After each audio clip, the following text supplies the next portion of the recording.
मेरे आका इरशाद फरमाते हैं माँ के 3 एहसान ऐसे हैं कि औलाद पूरी जिंदगी माँ की खिदमत करे तब भी उन एहसानों का बदला नहीं चुका सकती। पहला एहसान माँ का ये है कि वो 9 महीने अपने शिकम में रखती है। कितनी परेशानियों का सामना करना पड़ता है एक माँ को, कितनी दिक्कतों का सामना करना पड़ता है एक माँ को, कितनी परेशानियों से गुजरना पड़ता है एक माँ को।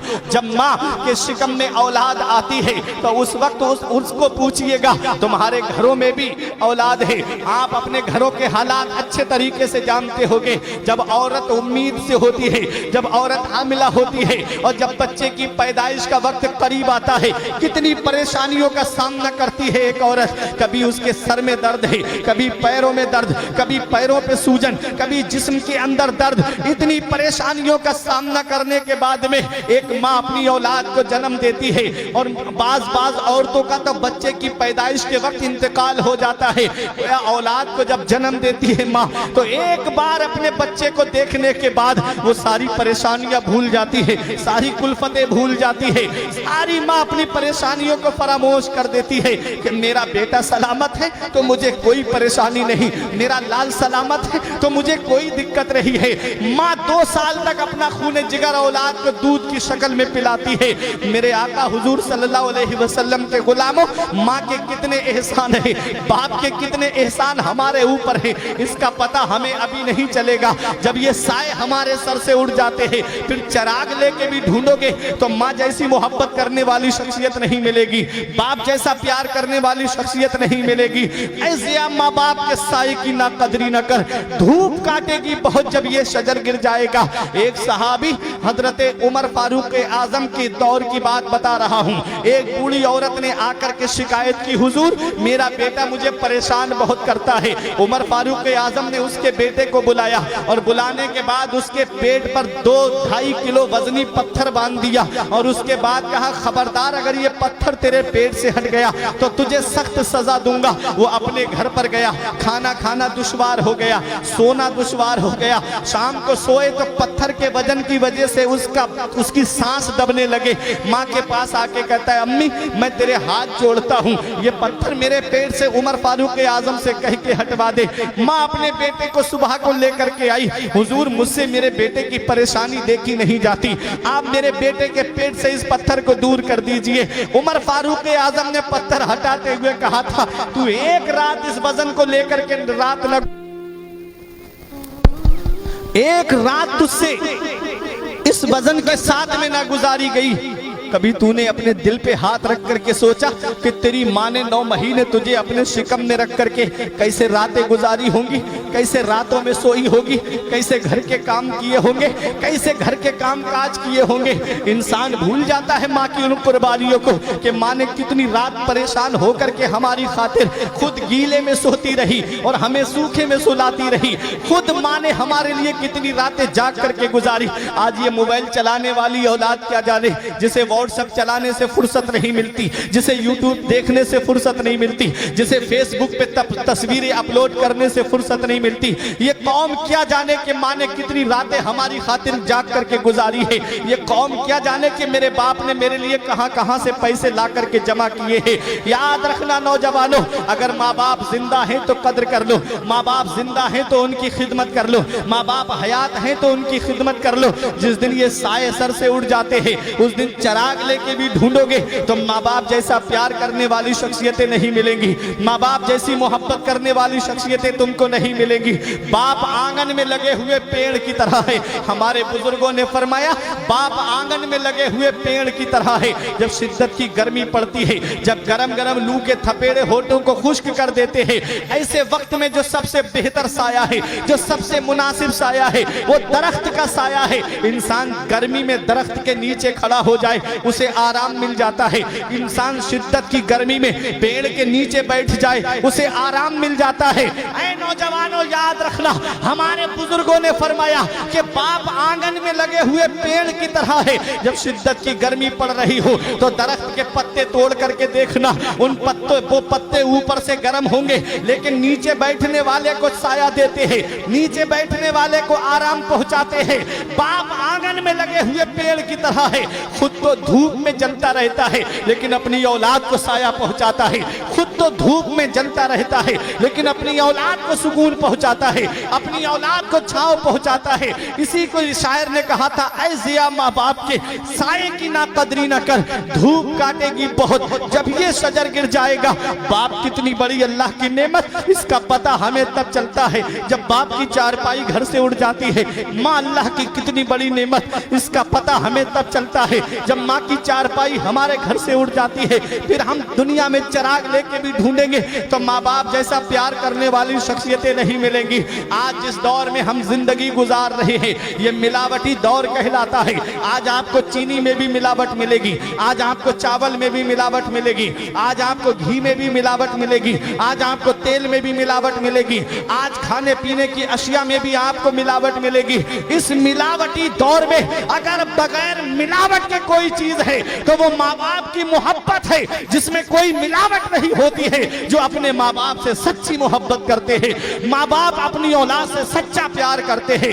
ऐ मेरे प्यारे मुसलमानों, माँ बाप से सच्ची मोहब्बत करो, माँ बाप की मोहब्बत को अपने दिल के अंदर ऐसे बिठा लो। इसका पता हमें तब चलता है जब आदमी खुद बाप बनता है, जब खुद की औलाद होती है ना, तब पता चलता है कि बाप क्या होता है। आज हमारी औलाद बीमार पड़ जाए हम परेशान हो जाते हैं, आज हमारी औलाद को बुखार आ जाए हमारी रात की नींदें उड़ जाती है, आज हमारी औलाद को तकलीफ हो जाए हम जाकर के पास कूड़ा के डॉक्टर को दिखाते, वहां से फायदा नहीं होता। कोई कोलकाता लेकर के जाता है, वहां से फायदा नहीं होता। कोई दिल्ली एम्स वगैरह में लेकर के जाता है, क्या कहता है डॉक्टर साहब, ये बेटा मेरे बुढ़ापे का सहारा है, ये मेरा लाल मेरे बुढ़ापे का सहारा है। तो जमीन बिके तो बिक जाए, मकान बिके तो बिक जाए, प्रॉपर्टी बिके तो बिक जाए, सरमाया बिके तो बिक जाए, लेकिन मेरी औलाद को कुछ नहीं होना चाहिए। आज हमारी औलाद बीमार पड़ गई, हम परेशान हो गए, आज हमारे बच्चे को बुखार आ गया, हमारी रात की नींदें उड़ गई,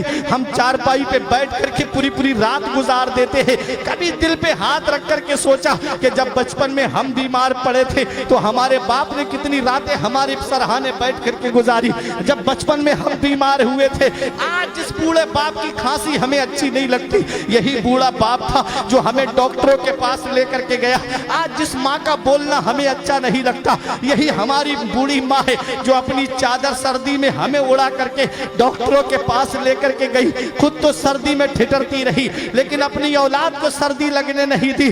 आज उन्हीं माँ बाप की कुर्बानियों को हम भूल गए, आज वही माँ बाप के एहसानात को हमने फरामोश कर दिया। मौलाना रूम फरमाते हैं, पहली मोहब्बत है माँ बाप की जो दुनिया में बदला मांगती है। अगर तुमने अपने माँ बाप के साथ भलाई की तो तुम्हारी औलाद तुम्हारे साथ भलाई करेगी। अगर तुमने अपने माँ बाप के साथ भलाई नहीं की तो बुढ़ापे में ये उम्मीद लगा करके मत बैठना कि तुम्हारी औलाद तुम्हारा सहारा बन जाएगी। अरे बुढ़ापा क्या, जवानी क्या, ये बचपन बांट लेते हैं। न होकर दिल में गुंजाइश तो आंगन बांट लेते हैं। नहीं मंजूर हिस्से में किसी बेटे को अपनी माँ, मगर आपस में बूढ़ी माँ के कंगन बांट लेते हैं। अल्लाह अकबर। बूढ़ा बाप ने हमारे लिए किया क्या है, बाप ने कितनी कुर्बानियां हमारे लिए दी है, बाप ने कितनी रातें हमारे लिए जाग करके गुजारी है।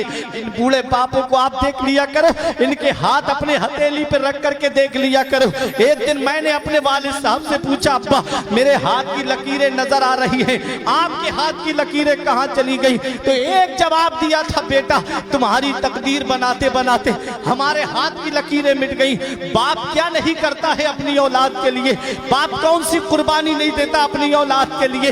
अरे ये 3 साल के लिए सऊदी जाने वाला ये एक बाप ही तो है। ये कभी तुम्हें लगे मेरे बाप ने मेरे लिए क्या किया है तो चले जाया करो शहर और कस्बे की तरफ, रात में देखो जाकर के पासकूड़ा की तरफ। ये रात में 3-3 बजे ऑटो रिक्शा लेकर के चलाने वाला ये एक बाप ही तो है। रात में 3-4 बजे के वक्त में ये नदीम फैजी साहब से पूछिएगा उस वक्त में कैसी शिद्दत की नींद आती है। औलाद तो मोबाइल चला करके आराम से सो रही है और बाप है कि बस का ड्राइवर बन करके रात में 3 बजे बस लेकर के खड़ा है, जान हथेली पे लेकर के खड़ा है। ये बस चलाने वाला एक बाप ही तो है, ये ट्रक चलाने वाला एक बाप ही तो है, ये ऑटो रिक्शा चलाने वाला एक बाप ही तो है, ये दूसरों के खेतों में काम करने वाला एक बाप ही तो है। औलाद तो घर में मोबाइल चला रही है और बाप 3-3 मंजिल पे सर पे ईंटें लेकर के चढ़ रहा है, ये एक बाप ही तो है। ये बाप क्या नहीं करता अपनी औलाद के लिए, बाप कौन सी कुर्बानी नहीं देता अपनी औलाद के लिए। याद रखना प्यारे मुसलमानों, धूप कैसी भी हो साया नहीं खोने देता, धूप कैसी भी हो साया नहीं खोने देता, राह कैसी भी हो बेबस नहीं होने देता। बेच के अपना लहू चाहे वो रोटी लाए, बाप औलाद को भूखा नहीं सोने देता। बेच के अपना लहू चाहे वो रोटी लाए, बाप औलाद को भूखा नहीं सोने देता। बाप कितनी कुर्बानियां देता है अपनी औलाद के लिए, इसका पता हमें तब चलता है जब हम खुद बाप बनते हैं। जब खुद की औलाद होती है ना, तब पता चलता है कि मेरे बाप ने मेरे लिए कितनी रातें गुजारी होंगी, मेरे बाप ने कितनी परेशानियां सही होंगी मेरी खातिर। एक दिन मैं प्रोग्राम से घर पे गया, रात में 3 बजे के वक्त बेटे को बुखार आया, हल्की सी आंख लग गई थी, मुझे जगाया गया कि बेटे को बुखार है। मैं उठ के बैठ गया, आंखों की नींद उड़ गई, दवा खिलाई, बच्चा तो सो गया आराम से, लेकिन मुझे नींद नहीं आई। कहा सो जाओ, मैंने कहा नींद नहीं आ रही है। फिर मैं सोचने लगा, फुरकान आज एक रात के लिए हमारे बेटे को बुखार आ गया, हमारी रात की नींदें उड़ गई। हमारे बाप ने हमारे लिए कितनी रातें जाग करके गुजारी होंगी, जब हम बीमार पड़े होंगे हमारे बाप ने हमारे लिए कितनी रातें कुर्बान की होंगी। आज बाप के उन एहसानों को हम भूल गए। बाप बुढ़ापे की दहलीज पे पहुंचा, हमने उनका बिस्तर घर से बाहर कर दिया, खुद के कमरे में एसी लगाए, खुद के कमरे में कूलर चल रहा है, जाड़ों में गर्म हीटर का इंतजाम, और माँ बाप हैं कि हाथ वाले पंखे से हवा करके अपनी शबो रोज गुजार रहे हैं। माँ बाप हैं कि टीनों में रह करके जिंदगी गुजार रहे हैं। माँ बाप हैं कि झोपड़ियों में रह करके अल्लाह का शुक्र अदा कर रहे हैं। क्या इसी दिन के लिए माँ बाप ने औलाद को जवान किया था? क्या इसी दिन के लिए माँ बाप ने औलाद को पाला था? क्या इसी दिन के लिए माँ बाप ने अपनी रातों की नींदें कुर्बान की थी कि जब वो बुढ़ापे की दहलीज पे पहुंचे तो उनका बिस्तर घर से बाहर कर दिया जाए? कौन सा मुंह लेके जाओगे महबूबे दावर के सामने?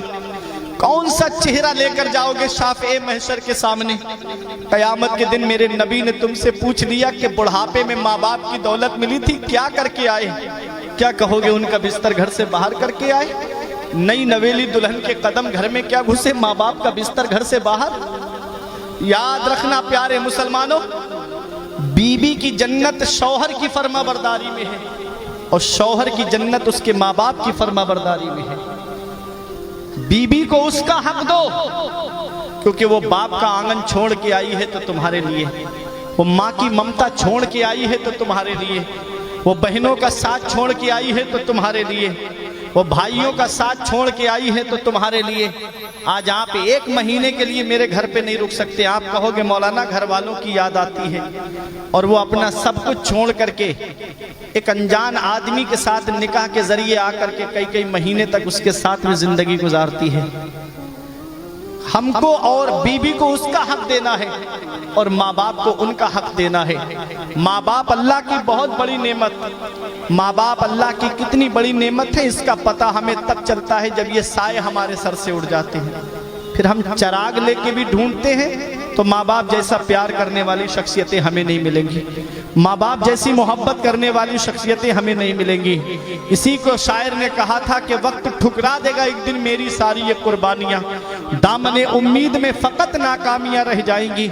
शादियों के बाद बेटे तो अलग हो जाएंगे, बाप के हाथों में फ़कत बैसाखियाँ रह जाएंगी, बाप के हाथों में फ़कत बैसाखियाँ रह जाएंगी।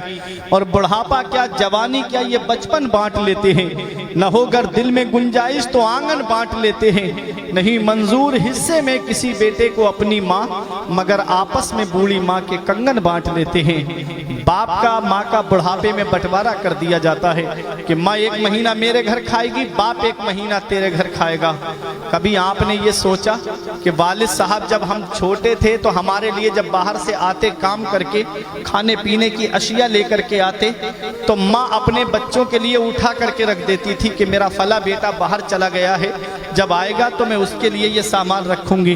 कभी कभी हमारे वालिद ये कह देते कि ये चीज़ खा लो मैं और ला दूंगा, तो माँ कहती थी हमारी कि नहीं, मेरे बेटे ने खा लिया तो मैंने खा लिया। हम इन कुर्बानियों को भूल गए, हम माँ बाप के इन एहसानात को भूल गए। याद रखना प्यारे मुसलमानों, ये एक पैगाम दे करके जा रहा हूँ नौजवानों, अगर माँ बाप जिंदा हैं तो कद्र कर लो। माँ बाप जिंदा हैं तो उनकी खिदमत कर लो, और अगर माँ बाप का इंतकाल हो गया है तो जुमे के दिन जाकर के माँ की या बाप की कब्र की जियारत कर लो। आका इरशाद फरमाते हैं ऐसा है जैसे उसने अपनी माँ की जिंदगी में